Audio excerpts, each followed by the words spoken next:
یه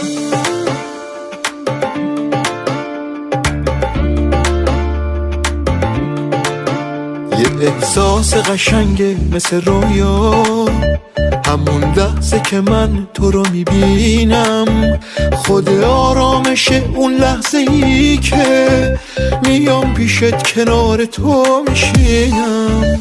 نمیدونی که عشقی داره وقتی نگامون تو نگاه هم میفته، یه حالت عجیبی تو نگاهته، تا حالا کسی اینو به تو گفته؟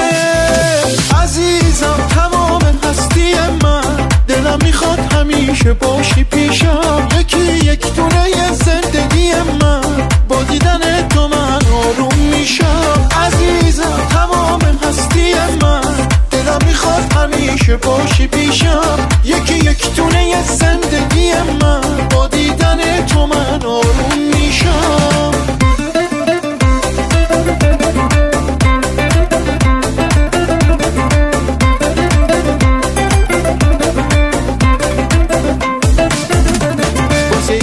همیشه مال من چی؟ نمیدونی چه سختی ها کشیدم من از تو، جز محبت و صداقت تو این دنیا دیگه چیزی ندیدم. من از خدا دیگه چیزی نمیخوام، همین که تو رو دارم دیگه بسه. میتونی تو بفهمی حسم و از لبخندی که رو لبم نشسته.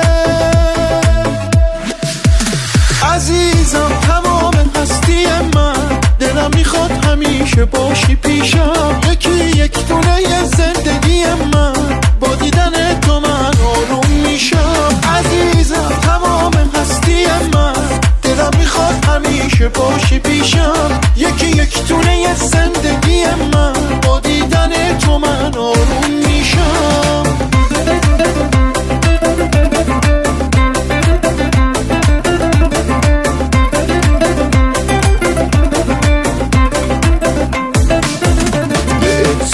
قشنگه مثل رویا، همون لحظه که من تو رو میبینم، خود آرامشه اون لحظه ای که میام پیشت کنار تو میشینم. نمیدونی که عشقی داره وقتی نگامون تو نگاه هم میفته، یه حالت عجیبی تو نگاهته، تا حالا کسی اینو به تو گفته؟ عزیزم تمام هستی من، دلم میخواد همیشه باشی پیشم، یکی یک دونه زندگی من، با دیدن تو من آروم میشم. عزیزم تمام هستی من، دلم میخواد همیشه باشی پیشم، یکی یک دونه زندگی من، با دیدن تو من